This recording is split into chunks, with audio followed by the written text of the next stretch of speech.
Class 12th Accountancy Chapter5 Exercise Sum number 24. Rajan and Selva are partners sharing profit and loss in the ratio of 3:1. இப்போ ராஜனும் செல்வாவும் 3:1 அப்படின்ற ரேஷியோல share பண்ணிக்கிறாங்க. So இவங்க old partners. So இது old profit sharing ratio. அடுத்து பார்த்தோம்னா அந்த டைம்ல அவங்களோட பேலன்ஸ் ஷீட் காட்டுறாங்க. அட்ஜஸ்ட்மெண்ட்ல பாருங்க 1/4/2017 கணேசன் அப்படின்ற நியூ பார்ட்னரை அட்மிஷன் பண்ணியிருக்காங்க. கணேசன் வரும்போது என்ன பண்ணிருக்காருன்னா 10,000 கேபிட்டல் எடுத்துட்டு வந்திருக்காரு. அவரோட ஷேர் ஆஃப் ப்ராஃபிட் வந்து 1/5 ஷேர் ஆஃப் ப்ராஃபிட்ல வந்திருக்காரு. அடுத்து என்னென்ன விஷயம்லாம் நடந்திருக்கு பார்த்தோம்னா stock and furniture is to be reduced by 10%. என்ன ஆயிருக்கு, ஸ்டாக்கும் ஃபர்னிச்சரும் 10% ரெடியூஸ் ஆயிருக்கு. ரிசர்வ் ஒரு 5% on debtors and doubtful debts create ஆயிருக்கு. ஸோ அசட்டோட வேல்யூ ரெடியூஸ் ஆகுறதும் புதுசா டவுட்ஃபுல் டெப்ஸ்ன்றது ஒரு லாஸ் மாதிரி அது கிரியேட் ஆகுறதும் ஒரே மாதிரி தான். நமக்கு ரெண்டுமே என்ன விஷயம்னா கெட்ட விஷயம் இல்லையா. அப்ப ரெண்டுத்துமே நம்ம என்ன பண்ண போறோம், ரெண்டுத்துலயுமே ரீவேல்யூவேஷனை நம்ம டெபிட் பண்ண போறோம். ஸோ என்ன பண்ண போறோம், ரீவேல்யூவேஷனை டெபிட் பண்ண போறோம். அடுத்து appreciate building by 20%. So building நமக்கு அசெட், அப்ரிஷியேட்னா வேல்யூ 20% ஜாஸ்தி ஆயிருக்குன்னு அர்த்தம். ஸோ இந்த மாதிரி வேல்யூ அதிகமாகிறது அது மாதிரிலாம் நடக்கும்போது அப்ரிஷியேட் ஆகும்போது நம்ம என்ன பண்ணிக்கணும், ரீவேல்யூவேஷனை கிரெடிட் பண்ணிக்குவோம். ஸோ அசட்டோட வேல்யூ ஜாஸ்தி ஆகுறது, கடன்லாம் நமக்கு கம்மி ஆகுறது, ஸோ இதெல்லாம் பிசினஸை பொறுத்த வரைக்கும் நல்ல விஷயம் இல்லையா. ஸோ அந்த மாதிரி நமக்கு நடக்கும்போது அதாவது பிளஸ்ஸான விஷயம் வரும்போது நம்ம என்ன பண்ணிக்கலாம், ரீவேல்யூவேஷனை கிரெடிட் பண்ணிக்கலாம். அசட்டோட வேல்யூலாம் ரெடியூஸ் ஆகுறது, அப்புறம் வந்து டிப்ரிசியேஷன் ஆகுறது, அப்புறம் புதுசா ஒரு கடன் உருவாகுறது, ஸோ இந்த மாதிரிலாம் வந்துச்சுன்னா அது பிசினஸை பொறுத்த வரைக்கும் கெட்ட விஷயம். ஸோ அதெல்லாம் மைனஸான விஷயம். அப்ப அதுக்கெல்லாம் என்ன பண்ணிக்கலாம், நம்ம ரீவேல்யூவேஷனை டெபிட் பண்ணிக்கலாம். ஓகேவா. அடுத்து என்ன சொல்லியிருக்காங்கன்னா ரீவேல்யூவேஷன் அக்கௌண்ட்டும் பார்ட்னர்ஸோட கேபிட்டல் அக்கௌண்ட்டும் பேலன்ஸ் ஷீட்டும் போட சொல்லியிருக்காங்க. ஸோ ஃபர்ஸ்ட் ரீவேல்யூவேஷன் அக்கௌண்ட் நம்ம போட்டுடலாம். அடுத்து ரீவேல்யூவேஷன் அக்கௌண்ட் போட போறோம். இது வந்து நான் சிங்கிள் பேஜ்ல போட்டிருக்கேன். நீங்க என்ன பண்ணணும்னா டபுள் சைடு போடணும். லெட்ஜர் என்ன பண்ணுவோம், கிரெடிட் சைடு டெபிட் சைடுன்னு சொல்லிட்டு பேஜை ஓபன் பண்ணி டபுள் சைடு வர மாதிரி போடணும். நான் இங்க சிங்கிளா போட்டிருக்கேன், எனக்கு லெட்ஜர் நோட் கிடைக்கலன்னு சொல்லிட்டு இந்த மாதிரி சிங்கிளா போட்டிருக்கேன். நீங்க வந்து டபுள் சைடு ஃபார்மட் படி என்ன நம்ம 11th லெட்ஜர் எப்படி போட்டோம், டபுள் சைடு போட்டோம் இல்லையா. ஸோ அதே தான் இங்கேயும். ஸோ நான் ஃபர்ஸ்ட் என்ன சொல்லியிருக்கேன்னா ஸ்டாக்கு, ஃபர்னிச்சர், டெப்டாஸ் அது மூணுமே நமக்கு இது ரெண்டுமே அசட்டோட வேல்யூ கம்மியா இருக்கு. இது புதுசா கடன் உருவாயிருக்கு. ஸோ இது மூணுமே ஒரே மாதிரி. இதுக்கெல்லாம் ரீவேல்யூவேஷனை நான் என்ன பண்ண போறேன், டெபிட் பண்ண போறேன் அப்படின்னு சொன்னேன். ஸோ ரீவேல்யூவேஷனை டெபிட் பண்றதால நம்ம இந்த மூணுத்தையும் என்ன பண்ணோம், ரீவேல்யூவேஷன் அக்கௌண்ட்ல டெபிட் சைட்ல என்டர் பண்ணிக்கணும். ஓகேவா. நீங்க எப்படி ஞாபகம் வச்சுக்கணும், சார் டெபிட் பண்றதா கிரெடிட் பண்றதா பார்த்துட்டு ரீவேல்யூவேஷன் அக்கௌண்ட் போடுவோம். டெபிட் பண்ணா டெபிட் சைட்ல என்டர் பண்ணுங்க, கிரெடிட் பண்ணா கிரெடிட் சைட்ல என்டர் பண்ணுங்க. டெபிட் பண்ணிருக்கதால டெபிட் சைட்ல என்டர் பண்ணிருக்கேன். ஸோ அமௌண்ட் என்னன்னு பார்த்தோம்னா ஸ்டாக் நமக்கு 20,000 இருந்திருக்கு. 10% ரெடியூஸ் ஆயிருக்கு இல்லையா. ஸோ நம்ம 10% கண்டுபிடிச்சோம்னா 2,000 இல்லையா ஸ்டாக்கு. ஃபர்னிச்சர் பார்த்தோம்னா 1,000 இருந்துச்சு. ஸோ அதுல ஃபர்னிச்சரோட வேல்யூ பார்த்தோம்னா 10% ரெடியூஸ் ஆயிருக்கு. அப்ப ஃபர்னிச்சர் எவ்வளவு ரெடியூஸ் ஆயிருக்கு, 100 rupees ரெடியூஸ் ஆயிருக்கு. டெப்டார் பார்த்தோம்னா 16,000. ஸோ டெப்டார்ல எவ்வளவு ரெடியூஸ் ஆயிருக்குன்னா 5% கொடுத்துருக்காங்க. 0 கேன்சல் பண்றேன்னா 5 zeros 0, 5 6 30, 5 1 5 6 7 8. ஸோ 800. ஸோ டெப்டார் எவ்வளோ 800. ஸோ எவ்வளோ டிஃபரன்ஸ் இருக்கோ, எவ்வளோ ரெடியூஸ் ஆயிருக்கோ, இல்லை எத்தனை பர்சன்டேஜ் கம்மி ஆயிருக்கோ அதை மட்டும்தான் நம்ம போடணும். அடுத்து பார்த்தோன்னா பில்டிங்கோட வேல்யூ என்ன இருக்குன்னா அப்ரிஷியேட் ஆயிருக்கு. ஸோ பில்டிங்கோட வேல்யூ எவ்வளோ இருந்துச்சு பார்த்தோம்னா 25,000. எவ்வளோ அப்ரிஷியேட் ஆயிருக்குன்னா 20%. ஸோ 20% கண்டுபிடிச்சோம்னா இந்த 0 கேன்சல் பண்ணிடுமா. ஸோ 2 into 2,500 நமக்கு 5,000. இப்போ பில்டிங் எவ்வளோ அப்ரிஷியேட் ஆயிருக்கு, 20% எவ்வளோனா 5,000 இல்லையா. அப்போ 5,000 போட்டிருக்கோம். இப்போ நம்மளுக்கு பேலன்ஸ் எப்படி பண்றது தெரியும். எந்த சைடு ஜாஸ்தி இருக்கு பார்ப்போம். இங்க பாத்தீங்கன்னா 2,900 இது மூணுத்தையும் ஆட் பண்ணா இங்க தான் 5,000. இந்த சைடு தான் ஜாஸ்தி இருக்கு. ஸோ இதை ஆட் பண்ணி இங்க கொண்டு வந்து அதோட ஆப்போசிட் சைட்ல கொண்டு வந்து 2,900 லெஸ் பண்ணோம்னா நமக்கு கிடைக்கிறது 2,100. ஸோ இந்த 2,100 ப்ராஃபிட் இது நமக்கு டெபிட் சைட்ல கிடைச்சா என்னது, ரீவேல்யூவேஷன்ல profit. To profit on revaluation transfer to partners capital account. யார் பழைய பார்ட்னர், ராஜனும் செல்வா. ஸோ அவங்களோட ரேஷியோ பார்த்தோன்னா 3:1. ஸோ 3:1 எப்படி பிரிப்போம் நம்ம, 2,100 3:1 3 + 1 நமக்கு 4. So first 3 Rajan 3. ஸோ 3/4. ஏன் இங்க நம்ம 4 போடுறோம், 3 + 1 நமக்கு 4 இல்லையா. அதனால கீழே என்ன போட்டிருக்கோம்னா 4 போட்டிருக்கோம். ஸோ இதை நம்ம இப்ப கால்குலேட் பண்ண பாருங்க. 3 2 மல்டிப்ளை பண்ணிக்கலாம் நம்ம 60 6300 நம்ம 4 ஆல டிவைட் பண்ணோம்னா நமக்கு என்ன கிடைக்கும்னா 1575 கிடைக்கும். 4 ones are ஓகேவா, 4 ones are 4 நமக்கு. ஸோ 6ல 4னா 2 கேரிங் வரும். இது 23. 4 டேபிள்ஸ்ல 5 times 20 வரும். அப்போ இங்கே 3 கேரிங் வரும். ஸோ 30 பார்த்தோம்னா நமக்கு 28 வரும் 7 times இல்லையா. அப்போ மறுபடியும் இங்கே 2 கேரிங் வரும். இது 20 ஆயிடும் 5 times. ஸோ இதே மாதிரி இங்கே 1ன்னு போட்டு நான் 3:1 இல்லையா, அடுத்தது 1ன்னு போட்டு கூட நம்ம பிரிச்சுக்கலாம். ஸோ ரீவேல்யூவேஷன் அக்கௌண்ட்ல நமக்கு ப்ராஃபிட் கிடைச்சிருக்கு 2100. ரீவேல்யூவேஷன் அக்கௌண்ட் போட்டதும் அடுத்து கேபிட்டல் அக்கௌண்ட் போடணும். கேபிட்டல் அக்கௌண்ட்ல என்னெல்லாம் போடணும் நீங்க ஞாபகம் வச்சுக்கணும்னா, ஃபர்ஸ்ட் இந்த பேலன்ஸ் ஷீட் தான் நீங்க பார்க்கணும். பேலன்ஸ் ஷீட்ல பழைய பார்ட்னர்ஸோட கேபிட்டல் இருக்கு இல்லையா, ஸோ இதை நம்ம பை பேலன்ஸ் ப்ராட்னு சொல்லிட்டு கேபிட்டல் அக்கௌண்ட்ல கிரெடிட் சைட்ல போடணும். அடுத்து பார்த்தோம்னா general reserve fund, workmen compensation fund, profit இல்ல லாஸ். ஸோ இந்த மாதிரி 4 ஐட்டம்ல ஏதாச்சும் இருந்தாலும் அதையும் நம்ம போடுவோம். இதுல ஜெனரல் ரிசர்வ் இருக்கு, ப்ராஃபிட் அண்ட் லாஸ் இருக்கு. ஸோ இன்னொரு விஷயம் நான் என்ன சொல்லியிருக்கேன், அசட் சைட்ல நமக்கு ப்ராஃபிட் அண்ட் லாஸ்ன்னு கொடுத்தா இது நமக்கு லாஸ் இல்லையா. லயபிலிட்டி சைட்ல இந்த ப்ராஃபிட் அண்ட் லாஸ்ன்னு கொடுத்தா அது நமக்கு ப்ராஃபிட். ஸோ இங்க கிடைச்சிருக்கிறது நமக்கு loss. So general reserve, loss இது எல்லாமே நம்ம இப்ப கேபிட்டல் அக்கௌண்ட்ல போட போறோம். அதை தவிர்த்து எக்ஸ்ட்ரா என்ன போடுவோம் பார்த்தோம்னா, நமக்கு ரீவேல்யூவேஷன் அக்கௌண்ட்ல கிடைச்ச பேலன்ஸ், அதாவது ப்ராஃபிட்டா லாஸா என்ன கிடைச்சதோ அதை போடுவோம். அடுத்து புது பார்ட்னர் கேபிட்டல் கொண்டு வந்தார் இல்லையா 10,000, இதை போடுவோம்.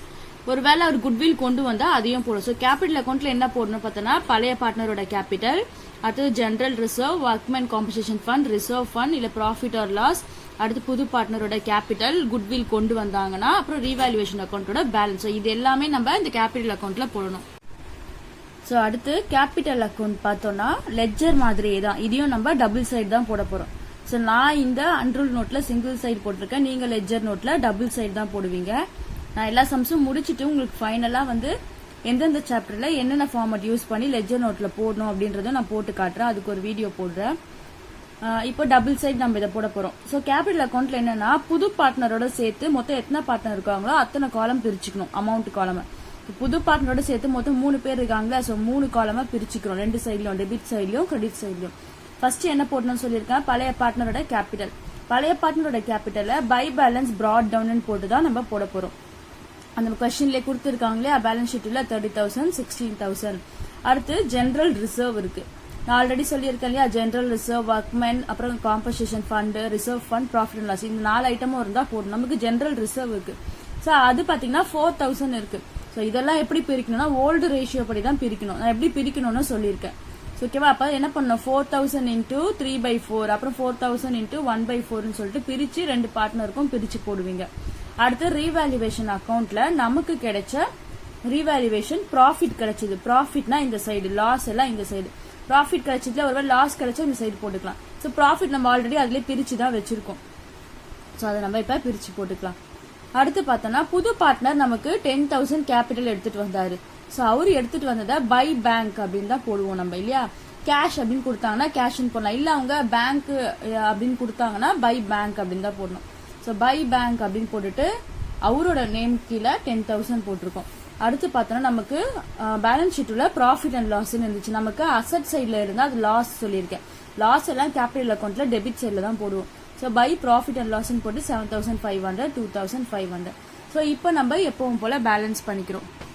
ஸோ பேலன்ஸ் பண்ணும்போது நம்ம பார்க்கும்போதே தெரியுது இந்த சைடு அதிகமான அமௌண்ட் இருக்குன்னு. இங்க எல்லாத்தையும் ஆட் பண்ணி இங்க கொண்டு போய் இங்க இருக்க அமௌண்ட் 7,500, 2,500. ஸோ இங்க நமக்கு லெஸ் பண்றதுக்கு இல்ல, ஸோ அதையே 10,000 போட்டுக்கலாம். ஸோ இங்க 17,525 இருந்து 2,500 லெஸ் பண்ணிக்கணும். இங்க 34,575 இருந்து 7,500 லெஸ் பண்ணிக்கணும். ஸோ நம்ம லெஸ் பண்ணி கிடைக்கிற பேலன்ஸ் தான் இது. ஸோ கேரி டவுன் பண்ணது நம்ம என்ன பண்ணுவோம், பேலன்ஸை ப்ராட் டவுன் பண்ணுவோம். இங்கே நம்ம 11th லெட்ஜர் அப்படிதானே போட்டோம், பை பேலன்ஸ் ப்ராட் டவுன் போட்டு அந்த பேலன்ஸ் எல்லாம் போட்டுடணும். அடுத்து பேலன்ஸ் ஷீட். ஓகேவா, நீங்க பேலன்ஸ் ஷீட் போடும்போது என்ன பண்ணணும்னு பார்த்தோம்னா, ஆல்ரெடி கொஸ்டின்ல கொடுத்துருக்காங்க இல்லையா பேலன்ஸ் ஷீட். ஸோ அதை கம்பேர் பண்ணி தான் இந்த புது பேலன்ஸ் ஷீட் நீங்க போட போறீங்க. ஓகேவா, இப்போ நம்ம பழைய கொஸ்டின்ல கொடுத்துருக்க பேலன்ஸ் ஷீட்டை ஃபர்ஸ்ட் பார்க்கலாம். கொஸ்டின்ல கொடுத்திருக்க பேலன்ஸ் ஷீட்ல பாத்தீங்கன்னா லயபிலிட்டி சைடுல ஃபர்ஸ்ட் கேபிட்டல் கொடுத்திருக்காங்க, 2 பார்ட்னரோட கேபிட்டல். நம்ம இப்ப கேபிட்டல் அக்கௌண்ட் நம்ம போட்டிருக்கோம் இல்லையா. அந்த கேபிட்டல் அக்கௌண்ட்ல நமக்கு 3 பார்ட்னரோட கேபிட்டலும் பேலன்ஸ் கிடைச்சிருக்கு. சோ இந்த இடத்துல அந்த 3 பார்ட்னரோட கேபிட்டல்ல கிடைச்ச பேலன்ஸை போடுவீங்க. அடுத்து ஜெனரல் ரிசர்வ் நம்ம ஆல்ரெடி கேபிட்டல் அக்கௌண்ட்ல போட்டு தான் பேலன்ஸ் கண்டுபிடிச்சோம். சோ இது நம்ம போட வேண்டாம். அடுத்து கிரெடிட்டாஸ் 37,500. ஸோ இதுக்கு அட்ஜஸ்ட்மெண்ட் இருக்கான்னு பார்த்துக்கணும். இல்லை, ஸோ இது நம்ம அப்படியே அமௌண்ட்டை போட்டுடலாம். அடுத்து பில்டிங் பார்த்தோம்னா 25,000. பில்டிங்க்கு நமக்கு அட்ஜஸ்ட்மெண்ட் இருக்கு இல்லையா, 20% பில்டிங்கோட வேல்யூ ஜாஸ்தி ஆயிருக்கு. ஸோ பில்டிங்னு போட்டு எவ்வளோ வேல்யூ ஜாஸ்தி ஆயிருக்கோ அதை ஆட் பண்ணி அவுட்டர் காலம்ல போடணும். அதே மாதிரி தான் ஃபர்னிச்சர், ஸ்டாக்கு, டெப்டாஸ் எல்லாம் அதுக்கெல்லாம் அட்ஜஸ்ட்மெண்ட் இருக்கு இல்லையா, அதுக்கு வேல்யூ ஆட் ஆயிருக்கா கம்மி ஆயிருக்கா, எவ்வளோ அமௌண்ட் ஆட் ஆயிருக்கு எவ்வளோ அமௌண்ட் லெஸ் ஆயிருக்கு. ஸோ ஆட் ஆனால் ஆட் பண்ணி போடுங்க, லெஸ் ஆயிருக்குன்னா அந்த அமௌண்ட்டை லெஸ் பண்ணி போடுங்க. அடுத்து பில்ஸ் ரிசீவபிளுக்கு எந்த அட்ஜஸ்ட்மெண்ட்டும் இல்லை. ஸோ இதை டைரக்டா அப்படியே நம்ம போட்டுடலாம். அடுத்து பார்த்தோம்னா cash at bank. So cash at பேங்க்ல பார்த்தீங்கன்னா நமக்கு 12,500 ஆல்ரெடி பேலன்ஸ்ல இருக்கு இல்லையா. அடுத்து கூடவே கணேசன் அப்படின்றவரு 10,000 வந்து கேபிட்டல் கொண்டு வந்திருக்காரு. அவர் பேங்க்ல இருந்து தானே கொண்டு வந்தாரு. ஸோ பேங்க் மூலியமா தானே நமக்கு வந்துச்சு. நம்ம பை பேங்க் அப்படின்னு தானே போட்டோம் கேபிட்டல் அக்கௌண்ட்ல. ஸோ இதை நம்ம என்ன பண்ணோம்னா கேஷ் அட் பேங்க்னு போடும்போது இந்த 10,000 and 12,500 ஆட் பண்ணி அவுட்டர் காலம்ல வெளியில போடுவோம். ஓகேவா. அடுத்து ப்ராஃபிட் அண்ட் லாஸ். இது நமக்கு தேவையில்லை. இது நம்ம ஆல்ரெடி கேபிட்டல் அக்கௌண்ட்ல போட்டுட்டோம் இல்லையா, அது நமக்கு தேவையில்லை. ஸோ கேபிட்டல் அக்கௌண்ட்ல போட்டதை எதை நம்ம மறுபடியும் பேலன்ஸ் ஷீட்ல போடுவோம் அப்படின்னு பார்த்தோம்னா, எந்த என்ட்ரிலாம் நம்ம பை பேங்க் அப்படின்னு சொல்லிட்டு இல்லை டூ பேங்க்னு போட்டா அதெல்லாம் நம்ம கண்டிப்பா போடணும். ஸோ கேபிட்டல் அக்கௌண்ட்ல இது மட்டும் தான் பை பேங்க்னு போட்டிருக்கோம், மற்றது எதுவும் நம்ம போட தேவையில்லை. அப்ப அதை மட்டும் போட்டு இப்போ நான் எக்ஸ்பிளைன் பண்ண மாதிரியே நான் எல்லாமே போட்டிருக்கேன். கேபிட்டல் பார்த்தோம்னா நமக்கு கேபிட்டல் அக்கௌண்ட்ல கிடைச்ச பேலன்ஸ் ஆட் பண்ணி போட்டிருக்கேன். கிரெடிட்டாஸ்ல எந்த அட்ஜஸ்ட்மெண்ட்டும் இல்லை, ஸோ அப்படியே போட்டிருக்கலாம். Building, furniture, stock, debtors, so இதுக்கு எல்லாமே அட்ஜஸ்ட்மெண்ட் இருக்கு. ஸோ அட்ஜஸ்ட்மெண்ட் அதாவது ரீவாலுவேஷன் நம்ம எவ்வளோ அமௌண்ட் போட்டோமோ அதை ஆட் பண்ணா அப்ரிஷியேட்னா ஆட் பண்ணிக்கலாம், டிப்ரிஷியேட்னா லெஸ் பண்ணி போட்டுக்கலாம் அவுட்டர் காலம்ல. அடுத்து கேஷ் அட் பேங்க் சொன்ன இல்லையா, கணேசன் கேபிட்டல் கொண்டு வந்தாரு 10,000, ஸோ அதை ஆட் பண்ணி அவுட்டர் காலம்ல போட்டிருக்கோம். அவ்வளவுதான். நமக்கு இந்த அமௌண்ட் பார்த்தோம்னா ஃபைனலா நமக்கு டேலி ஆகணும். ஸோ டேலி ஆச்சுன்னா நம்ம கரெக்டா சம் போட்டிருக்கோம் அப்படின்னு அர்த்தம். So next sum number 25. Sundar and Suresh are partners sharing profit in the ratio of 3:2. So old ratio 3:2. Balance ஷீட்ல பாத்தீங்கன்னா பழைய பார்ட்னர்ஸோட பழைய கேபிட்டல். ஸோ இது என்ன பண்ணுவோம், கேபிட்டல் அக்கௌண்ட்ல பை பேலன்ஸ் சொல்லிட்டு போடுவோம். அடுத்து கிரெடிட்டாஸ். அடுத்து general reserve, workmen compensation fund. So நான் ஆல்ரெடி சொல்லியிருக்கேன் இல்லையா, reserve fund, general reserve, workmen compensation fund இல்ல ப்ராஃபிட் அண்ட் லாஸ். ஸோ இந்த மாதிரி ஐட்டம்லாம் பேலன்ஸ் ஷீட்ல கொடுத்தா அதை நம்ம கேபிட்டல் அக்கௌண்ட்ல போடுவோம். இங்க ப்ராஃபிட் அண்ட் லாஸ் கிடையாது, ஜெனரல் ரிசர்வும் ஒர்க்மேன் காம்பன்சேஷனும் இருக்கு. இதெல்லாம் நம்ம என்ன பண்ணுவோம், கேபிட்டல் அக்கௌண்ட்ல போடுவோம். ஸோ இதெல்லாம் எப்படி பிரிப்போம், நம்ம 3:2 அந்த ரேஷியோ. அதாவது 10,000 என்ன பண்ணுவோம் 3/5, அடுத்தது 2/5 சொல்லி பிரிச்சு ரெண்டு பார்ட்னர்ஸோட பேர்லயும் தனித்தனியா போடுவோம். 15,000 என்ன பண்ணுவோம், இன்டூ 15,000 இன்டூ 3/5 அப்படின்னு சொல்லிட்டு கால்குலேட் பண்ணி சுந்தர்ல போடுவோம். 15,000 இன்டூ 2/5 அப்படின்னு கால்குலேட் பண்ணி சுரேஷ்ல போடுவோம். அடுத்து சுகுமார் அப்படின்றவரு புதுதா 1/4 ஷேர்ல அட்மிஷன் ஆயிருக்காரு. ஸோ அவர் எவ்வளவு கேபிட்டல் கொண்டு வந்திருக்காருன்னா 30,000 கேபிட்டல் கொண்டு வந்திருக்காரு. அடுத்து பாத்தீங்கன்னா share of goodwill is valued at 5,000. So அவர் வரும்போதே அவரோட ஷேர் எவ்வளவு குட்வில்னு பாத்தீங்கன்னா 5,000 சொல்லிட்டு வேல்யூ பண்ணிட்டாங்க. ஆனா அவர் குட்வில்லுக்கான அமௌண்ட்டை கொண்டு வரல. ஓகேவா, இதை ஞாபகம் வச்சுக்கணும். அவரோட ஷேர் ஆஃப் குட்வில் வந்து 5,000, அது அவரு கொண்டு வரல அப்படின்னு சொல்லியிருக்காங்க. ஸோ நம்ம கொண்டு வரலன்னா என்ன பண்ணுவோம், குட்வில்ல பார்த்தோம் இல்லையா, புது பார்ட்னர் அட்மிஷன் ஆகும்போது குட்வில்கான அமௌண்ட் அவங்க எடுத்துட்டு வரணும். எடுத்துட்டு வந்தாங்கன்னா சாக்ரிஃபைசிங் ரேஷியோ படி அதை ஓல்டு பார்ட்னருக்கு பிரிச்சு கொடுப்போம். அப்படி அவங்க எடுத்துட்டு வரலன்னா அந்த புது பார்ட்னரோட கேபிட்டல்ல இருந்தே அந்த அமௌண்ட்டை நம்ம எடுத்துக்குவோம், எடுத்து பழைய பார்ட்னருக்கு பிரிச்சுக்குவோம். ஸ்டாக் பார்த்தோன்னா 20,000 வேல்யூ பண்ணிருக்காங்க. ஸோ 25,000ல இருந்தது 20,000 ஆயிடுச்சு, அப்ப கம்மி ஆயிடுச்சு. ஸோ ரெடியூஸ் ஆயிடுச்சு. அப்ப இந்த மாதிரி கம்மியான நம்ம என்ன பண்ணுவோம், நம்ம ரீவேல்யூவேஷனை டெபிட் பண்ணுவோம். ரீவேல்யூவேஷனை டெபிட் பண்ண. ஸோ இதெல்லாம் நம்ம கெட்ட விஷயம் இல்லை, அப்ப ரீவேல்யூவேஷனை டெபிட் பண்ணுவோம். பர்னிச்சரும் டிப்ரிஷியேட் ஆயிருக்கு. ஸோ இதுவும் நமக்கு கெட்ட விஷயம். இங்கே என்ன பண்ணுவோம், ரீவேல்யூவேஷனை டெபிட் பண்ணுவோம். அடுத்து வேல்யூ ஆஃப் பில்டிங். பில்டிங்கும் அசட்டோட வேல்யூவும் என்ன இருக்கு, டிப்ரிஷியேட்னா இருக்கு. அப்ப எல்லாமே டிப்ரிஷியேட் ஆயிருக்கு, எல்லாமே கெட்ட விஷயம் தான் நடந்திருக்கு. ஸோ ரீவேல்யூவேஷனை நம்ம எல்லாத்துலயுமே டெபிட் தான் பண்ண போறோம். ஸோ இங்க நம்ம லெட்ஜர் அக்கௌண்ட்டும் பேலன்ஸ் ஷீட்டும் போட போறோம். ஸோ ஃபர்ஸ்ட் நம்ம ரீவேல்யூவேஷன் தான் போட போறோம். ஸோ ரீவேல்யூவேஷன்ல இருக்கிறது 3 அட்ஜஸ்ட்மெண்ட். ஸோ 3மே நமக்கு டெபிட் சைட்ல தான் வரும். ஸோ டெபிட் சைட்ல தான் என்டர் பண்ண போறோம். ஸோ ரீவேல்யூவேஷன் 3மே டெபிட் சைட்ல வந்ததால 3மே நம்ம டெபிட் சைட்ல என்டர் பண்ணிருக்கோம். ஸோ எவ்வளோ டிஃபரன்ஸ் அமௌண்ட்டோ அதை மட்டும் தான் என்டர் பண்ண போறோம். ஸ்டாக் வந்து கரெக்டா நமக்கு 20,000 ஆயிருக்கா, அப்போ வந்து 20 ஆயிருக்குன்னா 5,000 நமக்கு ரெடியூஸ் ஆயிருக்கு. அடுத்தது ஃபர்னிச்சர் பார்த்தோம்னா நமக்கு 2000 டிப்ரிஷியேட் ஆயிருக்குன்னு கொடுத்துருக்காங்க. ஸோ அந்த 2000 அமௌண்ட்டை மட்டும் என்ட்ரு பண்ணா போதும். பில்டிங் வந்து 20%. ஸோ 40,000ல 20% நம்ம கண்டுபிடிச்சோம்னா 8,000 நமக்கு இல்லையா. ஸோ அதை மட்டும் நம்ம ஸோ இப்படிதான் நம்ம கண்டுபிடிக்கணும் இல்லையா. அப்போ 4,000 2ஆல மல்டிப்ளை பண்ணா 8,000. ஸோ நமக்கு எல்லாமே டெபிட் சைடு வந்ததால கிரெடிட் சைடில் எந்த அமௌண்ட்டுமே இல்லை. அப்போ எப்படி பேலன்ஸ் பண்ணுவோம்? இதை டோட்டல் பண்ணி இங்கே கொண்டு போவோம். அங்கே எந்த அமௌண்ட்டுமே இல்லை. ஸோ நமக்கு இதுதான் நமக்கு இந்த 15,000 தான் நமக்கு பேலன்ஸாக கிடைக்கும். 15,000 என்ன பண்ணுவோம்? நமக்கு கிரெடிட் சைடு கிடைச்சா அது நமக்கு லாஸ் என்ன பண்ணுவோம்? 2 பார்ட்னர்ஸ்க்கும் பழைய ரேஷியோல பிரிச்சுக்குவோம். பழைய ரேஷியோ என்ன? 3:2. அப்ப 15,000 into 3/5, 15,000 into 2/5 சொல்லிட்டு பிரிச்சு 2 பார்ட்னருக்கும் பிரிச்சு போட்டிருக்கோம். ஸோ ரீவேல்யூவேஷன்ல நமக்கு லாஸ் கிடைச்சு. அடுத்து கேபிட்டல் அக்கௌண்ட்ல ஆல்ரெடி மார்க் பண்ணி வச்சிருக்கேன். பழைய பார்ட்னரோட capital, general fund, general reserve, compensation fund, புது பார்ட்னர் கொண்டு வந்த கேபிட்டல், அப்புறம் ரீவேல்யூவேஷன்ல கிடைச்ச லாஸ், அப்புறம் இந்த ஷேர் ஆஃப் குட்வில். ஸோ இதுக்கெல்லாம் தான் கேபிட்டல் அக்கௌண்ட்ல நம்ம போட போறோம். ஸோ இப்ப கேபிட்டல் அக்கௌண்ட் பாருங்க, 3 பார்ட்னர் இருக்காங்க மொத்தமா. ஸோ 3 பார்ட்னருக்கும் சேர்த்து 3 காலம் நம்ம போட்டிருக்கோம். ஃபர்ஸ்ட் என்ன என்டர் பண்ண போறோம் அப்படின்னு பார்த்தோம்னா, பார்ட்னரோட பழைய கேபிட்டலை பை பேலன்ஸ் பிராட்னு சொல்லிட்டு என்டர் பண்ண போறோம். 30,000 20,000. அடுத்து புது பார்ட்னர் கொண்டு வந்தார் இல்லையா 30,000, அதை என்ன பண்ணுவோம்? பை பேங்க்னு போட்டு தான் என்டர் பண்ண போறோம் இல்லையா. அவரு கொண்டு வந்த கேபிட்டல்ல பை பேங்க் அக்கௌண்ட்னு போட்டு 30,000 சொல்லிட்டு அவரோட பேரு கீழே என்டர் பண்ணிருக்கோம். அடுத்து general reserve, workmen compensation fund. So இது எல்லாமே பழைய ரேஷியோ 3:2 அப்படின்ற ரேஷியோல பிரிக்கணும். உங்களுக்கு எப்படி பிரிக்கணும்னு தெரியும். ஸோ பிரிச்சு ரெண்டுத்தையும் நம்ம தனித்தனியா எழுதியிருக்கோம். அடுத்து பார்த்தோம்னா நமக்கு ரீவேல்யூவேஷன் அக்கௌண்ட்ல லாஸ் கிடைச்சிருக்கு. ஸோ லாஸ் என்ன லாஸ் கிடைச்சாலும் அது நமக்கு கேபிட்டல் அக்கௌண்ட்ல டெபிட் சைடு தான். நமக்கு அந்த பேலன்ஸ் ஷீட் உள்ள ப்ராஃபிட் அண்ட் லாஸ் கொடுத்தாலும் சரி, இதுல நமக்கு லாஸ் கிடைச்சாலும் சரி. ஸோ இதுல ரீவேல்யூவேஷன் லாஸ் கிடைச்சதால 9,000 6,000 ஆல்ரெடி அதுலயே நம்ம பிரிச்சிருக்கோம் இல்லையா. ஸோ அதை இங்க நம்ம போட்டுட்டோம்.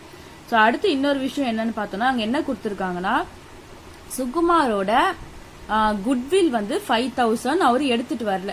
ஸோ அவர் எடுத்துட்டு வரலன்னா நம்ம என்ன பண்ணுவோம்? அவரோட கேபிட்டல்ல இருந்து எடுத்துக்குவோம் இல்லையா. அவர் எடுத்துட்டு வந்தாருன்னா என்ன பண்ணிருப்போம்னா, இங்க பை பேங்க் அப்படின்னு போட்டு பிராக்கெட்ல ஷேர் ஆஃப் குட்வில் அப்படின்னு போட்டு அவர் எடுத்துட்டு வந்த அமௌண்ட்டை போடுவோம். அவர் எடுத்துட்டு வரலன்னா அந்த பேங்க் அப்படின்ற வேர்டுக்கு பதிலா சுகுமார் கேபிட்டல்னு போட்டுக்கணும். ஏன்னா அவங்க ஷேர் ஆஃப் குட்வில் எடுத்துட்டு வரலன்னா அவங்க கேபிட்டல் இருந்து நம்ம எடுத்துக்குவோம் இல்லையா. ஸோ என்ன பண்ணலாம்? பை சுகுமார் கேபிட்டல்னு போட்டு பிராக்கெட்ல ஷேர் ஆஃப் குட்வில் போட்டு 5,000 நம்ம போட்டிருக்கோம். 5,000 எங்க போட்டிருக்கோம்னா சுந்தர் கீழே தான் போட்டிருக்கோம். இப்போ ஏன் சுந்தர் கீழே போட்டிருக்கோம்னு பாத்தீங்கன்னா, ஸோ இந்த ஷேர் ஆஃப் குட்வில் பாத்தீங்கன்னா 3:2 அந்த ரேஷியோல தான் பிரிக்கணும் நம்ம. ஸோ நான் ஃபர்ஸ்ட் இங்க சுந்தருக்கு மட்டும் போட்டிருந்தேன். நான் என்டையர்லி ஃப்ரம் சுந்தர் அப்படின்னு சொல்லிட்டு அந்த கொஸ்டின் பார்த்து போட்டுட்டேன். ஸோ அப்படி கிடையாது, இது 3:2. அவங்களோட ஓல்டு ரேஷியோ என்னன்னா 3:2 அப்படின்னு கொடுத்துருக்காங்க இல்லையா. நமக்கு நியூ ரேஷியோவும் கொடுத்தாங்கன்னா சாக்ரிஃபைசிங் ரேஷியோ எப்படி கண்டுபிடிப்போம்? நியூ ரேஷியோல இருந்து ஓல்டு ரேஷியோ, அதாவது ஓல்டு ஷேர்ல இருந்து நியூ ஷேரை மைனஸ் பண்ணி கண்டுபிடிப்போம். நமக்கு நியூ ரேஷியோவே கொடுக்கலன்னா நம்ம பழைய ரேஷியோவே சாக்ரிஃபைசிங் ரேஷியோவா எடுத்துக்கணும். ஸோ சாக்ரிஃபைசிங் ரேஷியோ எதுக்கு தேவைன்னு பாத்தீங்கன்னா, அந்த குட்வில்ல பிரிக்கிறதுக்கு கண்டிப்பா சாக்ரிஃபைசிங் ரேஷியோல தான் பிரிக்க போறோம். மற்ற எல்லாத்தையுமே நம்ம ஓல்டு ரேஷியோல பிரிச்சோம் இல்லையா. குட்வில் மொத்தம் நம்ம சாக்ரிஃபைசிங் ரேஷியோல தான் பிரிப்போம். ஸோ சாக்ரிஃபைசிங் ரேஷியோ நமக்கு தனியா கொடுக்கல, நியூ ஷேரும் கொடுக்கல. ஸோ ஓல்டு ரேஷியோவே நம்ம சாக்ரிஃபைசிங் ரேஷியோவா எடுத்துக்கிறோம். இப்போ ஓல்டு ரேஷியோ நமக்கு 3:2. ஸோ அந்த 3:2 படி தான் அந்த 5,000 பிரிச்சு எங்களுக்கு 3,000 எங்களுக்கு 2,000 சொல்லிட்டு பிரிச்சு போட்டிருக்கேன். ஸோ அப்படி போட்டா இங்க 48,000 வரும். டோட்டல் பண்ணா இது 32, இது நமக்கு 30,000. ஸோ இதை டோட்டல் பண்ணி நம்ம இங்க கொண்டு வரோம். ஸோ இங்க ஒரு என்ட்ரி எக்ஸ்ட்ரா என்ன போட்டிருக்கேன்னா, to Sundar capital share of goodwill சொல்லிட்டு இங்க சுகுமார்ல 5,000 போட்டிருக்கேன். ஸோ இந்த என்ட்ரி நான் ஏன் போட்டிருக்கேன் அப்படின்னு பார்த்தோம்னா, நமக்கு இங்க எல்லாமே நான் எக்ஸ்பிளைன் பண்ணிட்டேன். லாஸ்டா என்ன சொல்லியிருக்கேன்? சுகுமார் வந்து குட்வில் கேஷ் எடுத்துட்டு வரல, அதனால அவர் கேபிட்டல்ல இருந்து தான் எடுத்து பை சுகுமார் கேபிட்டல், அவர் கேபிட்டல் இருந்து தான் எடுத்து 3,000 2,000 இவங்க 2 பேருக்கும் சுந்தருக்கும் சுரேஷ்க்கும் வந்திருக்கு. ஸோ சுந்தருக்கும் சுரேஷ்க்கும் வந்த அமௌண்ட்டை நம்ம பிரிச்சு போட்டுட்டோம் இல்லையா. அதே மாதிரி சுகுமார் கொண்டு வந்த கேபிட்டல்ல 30,000 போட்டிருக்கோம். ஸோ அவர் கேபிட்டல்ல இருந்து நம்ம 5,000 எடுத்து தான் இவங்களுக்கு பிரிச்சு கொடுத்துருக்கோம். ஸோ அதை என்டர் பண்ணோம் இல்லையா. ஸோ அந்த 5,000 இங்க என்டர் பண்ணதான் அது நமக்கு லெஸ் ஆகும். 30ல இருந்து அந்த 5 நமக்கு லெஸ் ஆகும். ஸோ அதனால டு சுந்தர் கேபிட்டல் சொல்லிட்டு பிராக்கெட்ல ஷேர் ஆஃப் கேபிட்டல் சொல்லிட்டு அதுல அவரோட அமௌண்ட்ல இருந்து 5,000 போட்டிருக்கோம். ஸோ இதை நம்ம அப்படியே இங்க லெஸ் பண்ணுவோம் இல்லையா. ஸோ இதெல்லாம் நம்ம லெஸ் பண்ணோம்னா இங்க 39,000, இங்க 26,000, இங்க நமக்கு 25,000 தான் பேலன்ஸ். ஸோ இதுதான் நமக்கு கரெக்ட். ஸோ இது கிடையாது. ஸோ இங்க பிராட் டவுன் பண்ணும்போது இந்த அமௌண்ட்டே போட்டுக்கோங்க. அடுத்து பேலன்ஸ் ஷீட் போட போறோம். பேலன்ஸ் ஷீட்ல என்ன சொல்லியிருக்கேன்னா பழைய பேலன்ஸ் ஷீட்டை கம்பேர் பண்ணி போட சொல்லியிருக்கேன். ஸோ பழைய பேலன்ஸ் ஷீட்ல பாத்தீங்கன்னா கேபிட்டல் அக்கௌண்ட் இருக்கு, நம்ம புதுசா கண்டுபிடிச்ச கேபிட்டல் அக்கௌண்ட் இருக்கு, அந்த பேலன்ஸ் தான் நம்ம போட போறோம். கிரெடிட்டாஸ்ல எந்த அட்ஜஸ்ட்மெண்ட்டும் இல்ல, ஸோ இது போட்டுக்கலாம். இதெல்லாம் நமக்கு தேவையில்லை, ஆல்ரெடி கேபிட்டல் அக்கௌண்ட்ல போட்டுட்டோம். அதே மாதிரி furniture, building, stock, depreciate and bills ரிசீவபிளுக்கு அட்ஜஸ்ட்மெண்ட் இல்ல. ஸோ இதுக்கெல்லாம் அட்ஜஸ்ட்மெண்ட் இருந்தா அந்த அட்ஜஸ்ட்மெண்ட் படி அட்ஜஸ்ட் பண்ணி போடுவோம் நம்ம. அடுத்து பேங்க் பார்த்தோம்னா ஸோ நம்ம பேங்க்ல எப்படி போட்டிருக்கோம் அப்படின்றத பார்க்கலாம். பேங்க் வந்து 18,000 இருக்கு. அது இல்லாம சுகுமார் என்ன பண்ணிருக்காரு, 30,000 கேபிட்டல் கொண்டு வந்திருக்காரு. ஸோ அந்த 30,000 நம்ம ஆட் பண்ணி தான் போட்டு போறோம். பேலன்ஸ் ஷீட் பாருங்க, சுந்தர், சுரேஷ், சுகுமார் இவங்களோட நம்ம கண்டுபிடிச்சோம் இல்லையா, இப்போ அந்த பேலன்ஸோட அமௌண்ட்டை போடணும். ஸோ இது நமக்கு நான் பேலன்ஸ் அமௌண்ட் தப்பா போட்டிருந்தேன் இல்லையா, ஸோ அடிச்சுட்டு மாத்திட்டேன். இப்போ இந்த அமௌண்ட் தான் நமக்கு வருது. நம்ம டோட்டல் பண்ணா 90,000. ஸோ கிரெடிட்டாஸ்க்கு எந்த அட்ஜஸ்ட்மெண்ட்டும் இல்லை, அதனால அது 50,000. பில்டிங் பார்த்தோம்னா நம்ம 40,000 எவ்வளவு டிப்ரிஷியேட் ஆயிருக்கு பார்த்தோம்னா 20% டிப்ரிஷியேட் ஆயிருக்கு. அது நமக்கு 8,000 ரீவாலுவேஷன்ல போட்டோம் இல்லையா, அதை லெஸ் பண்ணிட்டு போட்டா 32,000. அடுத்து பர்னிச்சர் பார்த்தோம்னா 2,000, ஸோ அதை லெஸ் பண்ணா 11,000. ஸ்டாக்கும் பாத்தீங்கன்னா 5,000 டிப்ரிஷியேட் ஆயிருக்கு, ஸோ அதை லெஸ் பண்ணா 20,000. டெப்டாஸ், பில்ஸ் ரிசீவபிள்க்குலாம் அட்ஜஸ்ட்மெண்ட் கிடையாது. பேங்க் பார்த்தோம்னா ஆல்ரெடி 18,000 இருக்கு. அது கூட நம்ம என்ன பண்றோம், சுகுமார் கொண்டு வந்த கேபிட்டல் 30யும் ஆட் பண்ணிக்கிறோம். ஆட் பண்ணி அவுட்டர் காலம்ல போட்டா 48. ஸோ இது எல்லாமே நீங்க டோட்டல் பண்ணி பாத்தீங்கன்னா உங்களுக்கு 1,40,000 1,40,000 கரெக்டா டேலி ஆயிருக்கணும்.